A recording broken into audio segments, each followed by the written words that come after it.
With NFL free agency set to begin March 13th, the Philadelphia Eagles have plenty of things on their to-do list before they can think about adding to the roster. What to do with quarterback Nick Foles is at the top of that list.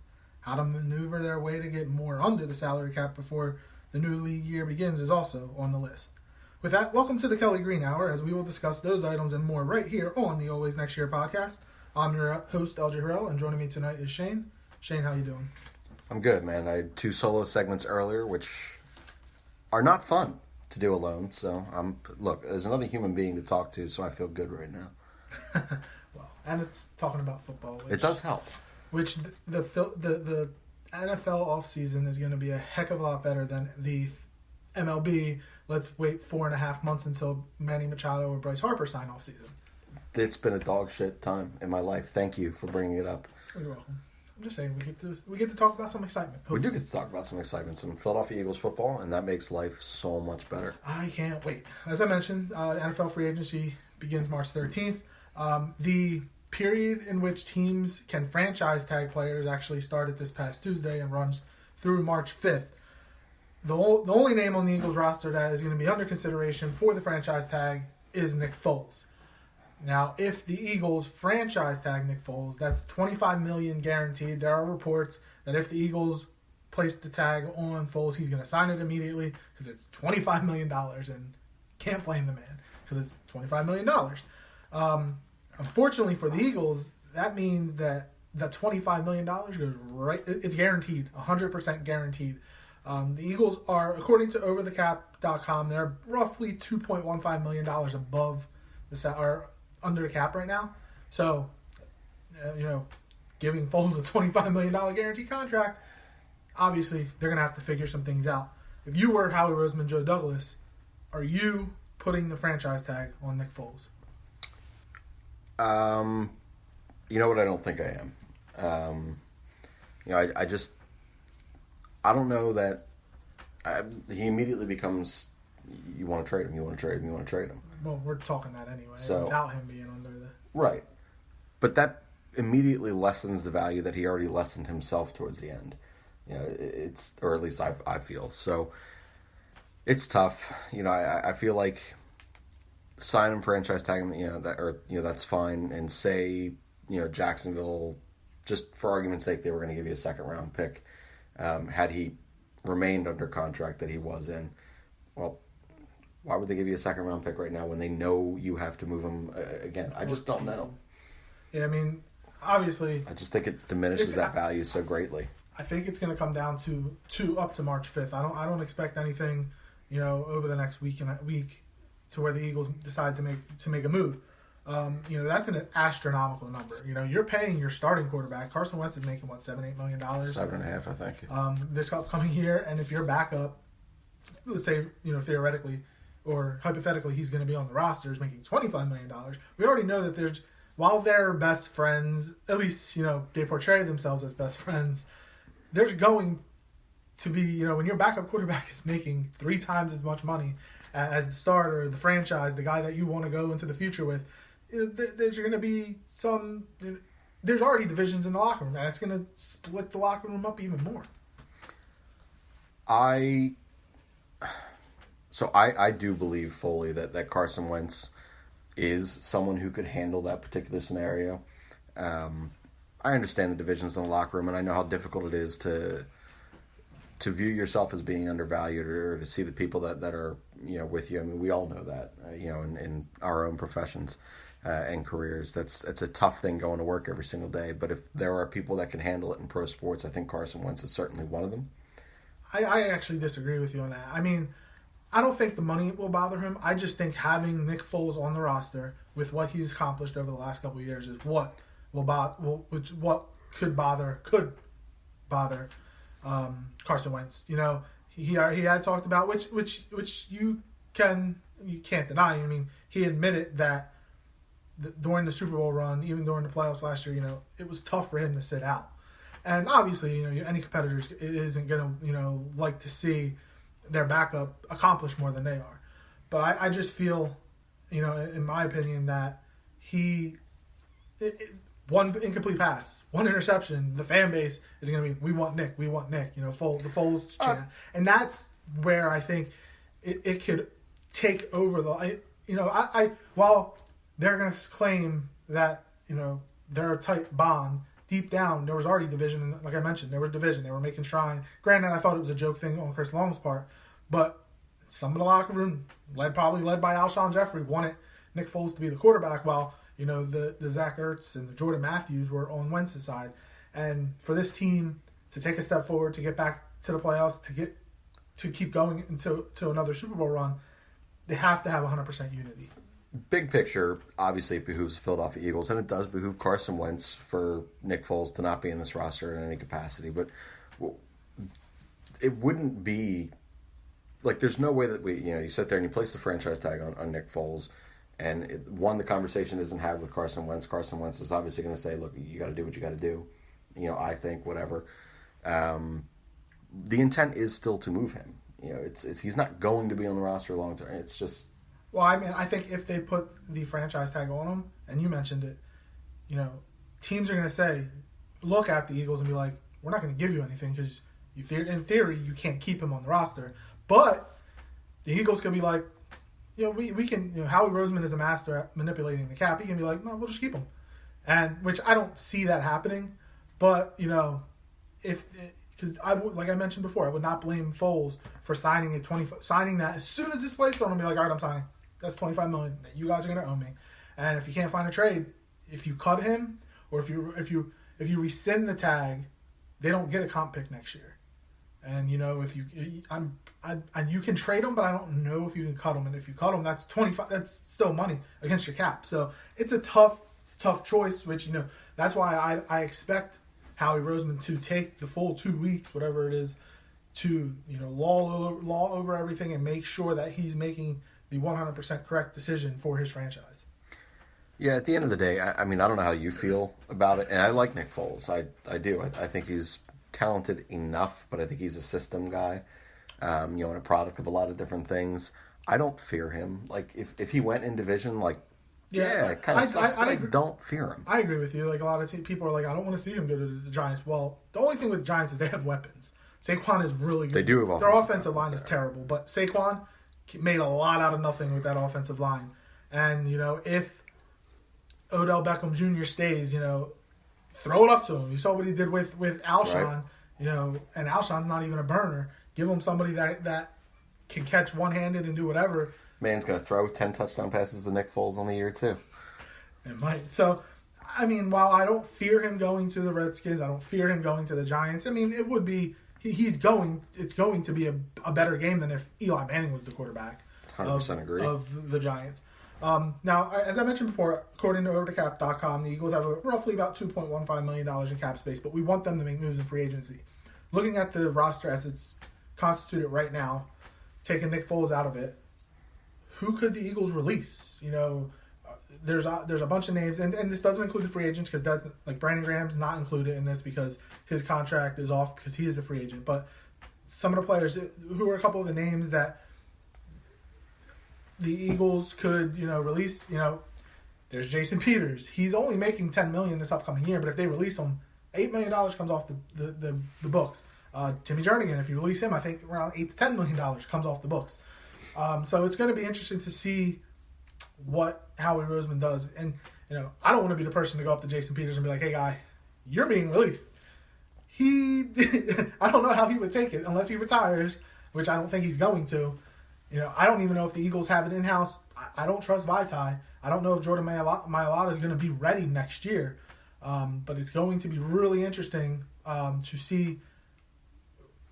This roster won't look the same, as we always mention, year in and year out. It changes. Who the staples that aren't going to be here. Nick Foles probably won't be here. Brandon Graham, who knows? Will Jason Peters be back? Timmy Jernigan, he's only been here a couple of years, but has made a huge impact when he's been in the lineup, but he's been hurt. Will they bring him back? So it's definitely going to be interesting. Will Jason Kelsey come back? Because he's always talking about retirement. Just a lot of questions that the Eagles have to figure out leading into free agency. Yeah, think of the guys that you mentioned. I do think that there's a way. It wouldn't shock me if they tried to renegotiate Peters in efforts to keep him here. While we continue to see what we have in Mailata, and while we, undoubtedly have to draft, tackle help, in this year's draft. To me, going forward with a quarterback coming off of back-to-back season-ending injuries, I know Jason Peters is on and off the field constantly, but his resume, right now. Exactly, his resume speaks for itself, and there is no better option on this roster right now to protect his blind side unless Johnson moves to that side, which we don't know what's happening at. A lot of there used to be where the best pass rushers would be on the left side of the offensive line, so the right side of defense. But DeMarcus Lawrence, Khalil Mack, everyone, J.J. Watt, they were all up against Lane Johnson, and Lane Johnson held his own. So I don't see them moving him. And in terms of what you said about trying to renegotiate with Peters, he hasn't done it in the past. I don't expect him to do it again. He's just going to... Granted, his contract, which I mentioned before, is like $10.5 million. It's only like the 21st highest paid left tackle in football. So he's not getting paid a lot, but for somebody his age and somebody who's not on the field a lot, it's something that the Eagles are going to have to figure out if they want to do. If they're going to, where they can make the cuts and how they can get further under the cap to be able to afford some free agents. One of the Twitter questions I put up this week is, will the Eagles franchise tag Nick Foles? And 66% of the people that answered said yes. And I just find it hard to believe that they're going to. I think they're just going to let him walk and get their third round pick next year. Unless they're able, if they franchise him, then they have something in the works. I think that's the only way that they're going to franchise them. Yeah, I agree. I think that, like I said, the biggest thing is, one, they'll be doing right by Nick to allow him to go out there and get his contract and go where he chooses to go, where he feels is the best fit. It's an awkward situation, I guess, for the Philadelphia Eagles and and for the fan base too. But at the end of the day, I don't see them. I don't see them placing the tag, or I wouldn't myself place the tag. So let's move to free agency, which, as I mentioned earlier, it starts March 13th. The Eagles there's a lot of questions, obviously. We've talked about it, and they need to improve the team. They need to get better at running back position, add a speed guy at the receiver position. What are they going to do with defensive line? We know that they love to build from the inside out. They're going to need a linebacker because I don't think Jordan Hicks comes back. I'll name some of the guys that I'm looking at. Some of the top targets. First at linebacker, maybe Brandon Marshall. He's not going back to Denver. Or C.J. Mosley. That was one of mine. One of your guys. He went to Bama, and and he's a beast. He's consistent. He's very consistent. Sideline to sideline guy. I'm at the running back position. Another one, I think, guys that me and you both, Mark Ingram. Yep. I think he's going to go back to New Orleans, but if he doesn't, I would love to see him here. I put Le'Veon Bell's name down because, A, he is a free agent. The Steelers are not putting any tag on him, franchise tag, transition tag. And I could see it. I've always said, give Carson Wentz a running back like a Todd Gurley for Jared Goff, like a Zeke for Dak Prescott, and he's already an out-of-this-world quarterback. He becomes otherworldly. Give him some type of weapon at the running back position, somebody that can be on the field 3 downs, that can catch the football, that can block, that can run, if he doesn't get 100% great protection, and that's what Le'Veon Bell can do. I don't think he's coming here. I think he's going to the Jets or Colts, but that's a name that the Eagles, obviously, they've been rumored in the past during trade deadlines to have interest in, so I wouldn't be surprised if the Eagles bring him in for at least to talk to.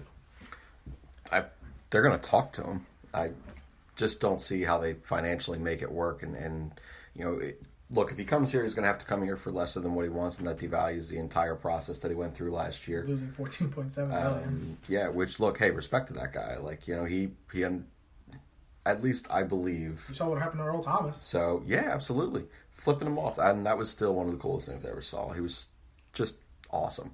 But, yeah, look, I don't have a doubt they'll make their call. They'll do their due diligence, but he's not coming here. We're not going to offer up the kind of coin that he wants. To me, I think that there are options that are strong, not Le'Veon Bell strong, but there's Le'Veon Bell's Le'Veon fucking Bell. But yeah, look, I think Tevin Coleman, Mark Ingram, Latavius Murray, even as a bigger bruiser. I think those any one of those three guys could step in and fulfill a role here. You think they consider bringing Ajayi back on a 1 year incentive laden, try to get under your feet, get healthy, get back, and come back? Yeah, absolutely. And another position, I always put receiver down just because. Yeah, we have Alshon. Nelson, I mean, there's talking Nelson getting traded. Look, possibly. they don't know how to use the kid anyway, so if you're not going to fucking use he's a slot Nelson receiver. He is not an outside receiver. Jordan Matthews better not be back. I can't stand him. He's not good. Mac Hollins, maybe we'll see him on the field, but who knows what we have in him. But you have Alshon and you have Zach Ertz. Ertz isn't a receiver. He's a tight end, but he's still an option. They need another, and I put Antonio Brown's name down for trade purposes. I don't think that he's going to come here. He's while he's only making about 10 to 12 million next year, he's going to want a new contract. All his guaranteed money is up, so he's going to want a contract that's going to guarantee him a lot of money. Another name I put down was Randall Cobb. He was, I know he's older, but somebody that Aaron Rodgers would go to. I could see him coming in here for a couple of years and helping out on the offense, being somebody that Wentz could go to. And then the other name, if he gets released, but they want to keep him, is Deshaun Jackson. Love to have Deshaun back.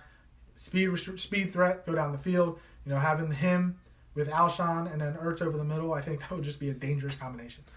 Yeah, we toyed with and talked about that last year, the Deshaun Jackson thing. I mean, given the circumstances with which he left Philadelphia, I think coming back even at this year in his career, I think it re-energizes and rejuvenates him and kind of pumps him back up to be in Philadelphia, knowing how beloved he is. One of the things that I worry about him so much is he is a one-trick guy, which is fine. You need someone to take the top off the defense, but he misses games left and right too, man. He's just got these nagging little, and it's a lot of lower body stuff, man. You got calf injuries, you got hamstring injuries. Who would you take, Antonio Brown or Deshaun? I would take AB. Maybe. I put a couple of Twitter questions out in terms of, first I did ask the question about the Pittsburgh Steelers not putting the tag on Le'Veon Bell, and would you go after him? 58% of the people said no. And then I followed that up with Antonio Brown, Le'Veon Bell. Who would you rather have on the Eagles roster? And 62% of the people said Le'Veon Bell. So it's like you don't want to sign him, but you'd rather have him over Antonio Brown. I would also rather have Le'Veon because we don't have a running back. We haven't had a legit running back since LaShawn McCoy. We haven't drafted a running back in the second round since LaShawn McCoy, and they haven't drafted a first round running back since, I'm pretty sure it's like Ricky Williams. Oh wait, we drafted the best quarterback in team history with that. We made the smart choice there. If we didn't, we did make the smart choice, but still, it pisses me off. Ricky Williams, we would have never had the success we had under Andy Reid. My God. Yeah, no arguments on that. Finally, I'm going to take that as you saying something nice about Donovan. All right. Partially. Yeah, right. All right, so let's talk about the draft, which is coming up in April. It's going to be in Nashville. The Eagles have 3 picks in the first 2 rounds. The 25th overall pick. What are some names or some positions that you think the Eagles should target at that pick? Should they move back, move up, stay put? What do you think? To me, I think safety, linebacker, and Safety. I don't know. Are you bringing back McLeod? Yeah, they restructured his contract. When the fuck did that happen? Really? I swear to God, when did that happen? They restructured his contract like 3 or 4 weeks, something like that. 3 weeks ago. Bama guy gone. Deontay Thompson? Yeah, he's filthy. I would love him. I'm sorry. I think he's going to the Seahawks, and he's so good. In my mock draft, I have him going like to the Seahawks. 21 or something like that. Yeah. But yeah, he's fast and he's lanky, but he's good. Yeah. Well, that was one guy. I mean, if you're thinking about that, if you're thinking about safety before Landon Collins is going to be a free agent. Earl Thomas is going to be a free agent. Earl Thomas, I think he's done. I think he's going to get a contract. He's going to get a contract. He's going to go to Dallas or Green Bay, I think. Green Bay would be cool. I want Green Bay to be good so bad for Aaron Rodgers, just so he can get Olivia Munn back. That's it. He's not leaving Danica Patrick. Whatever, dude. Olivia Munn is just amazing. But then I would go with tackle help. I can't fucking believe I didn't realize or remember that they restructured his fucking contract. Look, Bryce Harper's getting in my brain, all right? It opened up like $8 million, too. Solid. All right, well, good work, Howie. But Andre Dillard. Washington State. Yeah.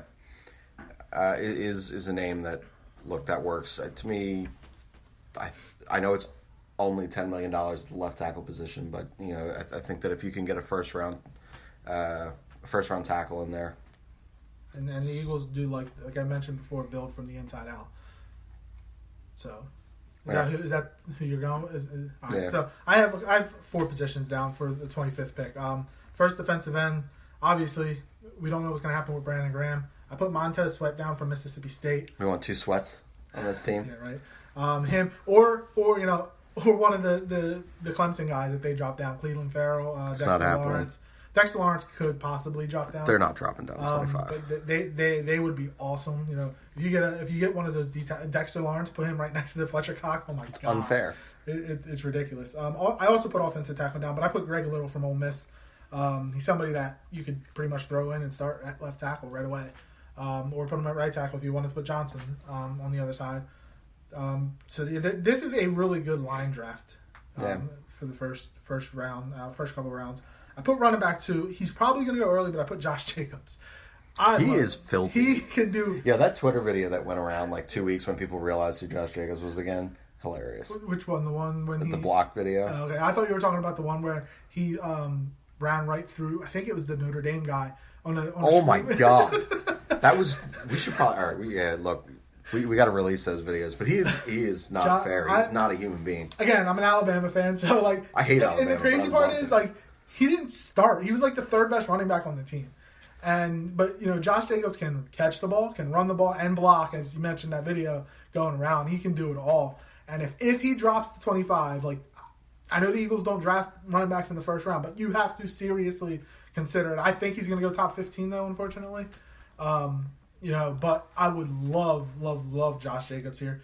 And I put corner down. And I thought about it too, but I would. I don't know if he's going to drop this, but I would love Greedy Williams from LSU. He is really good. And he's physical. He's fast. Somebody I would love to see in our secondary. But when we get into our next Eagle subject in terms of who needs to step up is where I'm going to mention one of the corners. But, again, those 4 positions, obviously everybody wants to upgrade at positions like that. They're the 4 main, besides quarterback, the 4 main positions. But that's where I think, and then obviously you can bring up linebacker because, again, Jordan Hicks isn't going to come back. We don't think. But I don't think he's coming back. But a couple of names, Mac Wilson from Alabama, somebody who the Eagles could think about. I'd take Mac. He's also another, again, he's a physical guy. He's the Nick Saban guy. And you can do worse than going after Nick Saban guys. It's pretty much guaranteed solid defensive career. 100% agree. Yeah. All right. So finally, it's an unfair school, and yet they got smoked by Clemson. They did get smoked. That was so rewarding. It was upsetting. I don't like Clemson either. Just fucking loathe Alabama, but they are fucking. They had the number 1 ranked recruiting class this year. They got 2 of his brothers, the backup quarterback now. Does he throw fucking weird too? He's righty, so he probably throws normal. All right. Since Jalen Hurts went to Oklahoma. Now, looking at the Eagles roster, who needs to, in your mind, who needs to step up for the Eagles this upcoming year for them to continue to build up, to continue to build and to get back to the Super Bowl? I think first and foremost for me at the linebacker position is Nigel Bradham. I'm not prepared to say that he had a bad year last year. He didn't have a bad year, but there were just so many times where he just disappeared, and I'm like, what the fuck is going on? When Jordan Hicks got hurt and he became the guy, when he became the guy, when he was they took Jordan Hicks off the field when he came back, and Nigel Bradham played 100% of the snaps like Malcolm Jenkins. That's when he really stepped it up again. Exactly. So you need a season full of consistency of that kind. Corey Clement, if he's still here, I'm completely convinced he was hurt all year last year. I've never seen a running back so hesitant with such shit garbage vision, and he just looks so much slower than I remember him from the year before. And he's certainly not. I don't view him as a 3-down back. I don't know that anyone would. But as a mix-up option and as a guy who can perform the duties of a 3-down back, he can catch at the backfield, which was a knock on him early early on when he did not get drafted. He can block, not great, but he can block. And then he was a good third down running back. And that just, it went to shit last year. And then obviously he gets IR'd, and that is what it is. And then my third one, and this will piss people off, but Carson Wentz. I don't feel, I felt like he was obviously never healthy the entire year, and I think it's extremely difficult coming back. Al, you've mentioned it a ton of times over the last several segments where we talk Eagles football, is that there have been a handful of quarterbacks early on in their career that really did struggle to stay healthy, and once they hit that point where they learn to adapt to the NFL style of the game, they never come off the field. Drew Brees, Matt Stafford, guys like that. Carson Wentz is going to have to hit that point, but hit it quicker here in Philadelphia than I think where he would in another city. I don't doubt Carson Wentz's ability long term. I think he's a phenomenal quarterback, and I think that Philadelphia's going to be, they're going to not forget Nick Foles, that's the wrong way to say it, but that they're going to look pretty fucking stupid when they were sitting there saying, why the fuck did we want Nick Foles over this guy? Carson Wentz is that guy. He just needs to come out and prove that quicker than I think that he would in other cities. I agree. I didn't put Carson on my list. I feel like, again, he was injured most of the year last year. So he's somebody that, given a full off season to train and to work, to focus and to work with his guys and not worry about rehab 100% of the time, he's going to be good. So my guys, I put Sidney Jones number one. Loved Sidney Jones coming out of college. And then he tore his Achilles. And then the Eagles drafted him in the second round, knowing that the first year was going to be him. It was going to be a lost year. And he couldn't stay healthy last year. Now he's talked about his main goal is to find a way to stay healthy. If he can find a way to stay healthy, I think he's going to be good. Every other fucking play, that dude is grabbing his ankle and foot. He just didn't have that trust. I know. That's horrifying to me. I think that he'll be able to get it. And he's talked about wanting to put on some muscle, but the coaches are like, nah, bro. That's not you. In college, he was never somebody that was a big guy, like big muscular-wise. He's always been a skinny, scrawny type of guy. So I just want him to get healthy and to show us why he can be that number one type of cornerback that coming out of college before his injury, he was talked about. My second guy is Derek Barnett. Again, Brandon Graham probably not coming back. Chris Long could retire. We don't know if Michael Bennett's going to come back. We need Derek Barnett to step up along with whoever they bring in, whether it's in the draft, Josh Sweat coming back. It's going to, again, the Eagles rely on that front four so much. It can't just be Fletcher Cox. So, Derek Barnett's going to have to come back healthy. And I think he has a chance to be good. He was good. He was good. He was good. He just didn't have opportunities to get on the field, and then he got hurt, last year. So he's going to be definitely somebody key. And then I also put Corey Clement and Josh Adams. If we do not improve the running back position with a big name, with a Mark Ingram, with a Le'Veon Bell, and they don't draft somebody like a Josh Jacobs or the other running back from Bama, is it Najee Harris, or is he going back? It's one of them. Harris is staying. Harris is staying, so it's the other one who I can't think off the top of my head right now. If they don't bring in a running back, these guys have to step up. We don't know if Darren Sproles is going to come back. We don't know if Jay Ajayi is going to come back. So one of them is going to have to be able to stay on the field for 3 downs. Going to have to be able to block. Going to have to be able to catch. Going to have to be able to run. Have the vision. Have the speed, and help out the quarterback, because it can't just be him and the receivers doing everything on the offense. We could beat that point to death, man. Getting a running back in here to help Carson Wentz and to help. Look, the play call, you can just lock in on one thing, and that just kills Carson. It kills sustainability of those drives. And when you only have to defend one thing. So and it's been talked about how when Foles is in there, he runs the RPO offense. He'll hand it off when he needs to hand it off.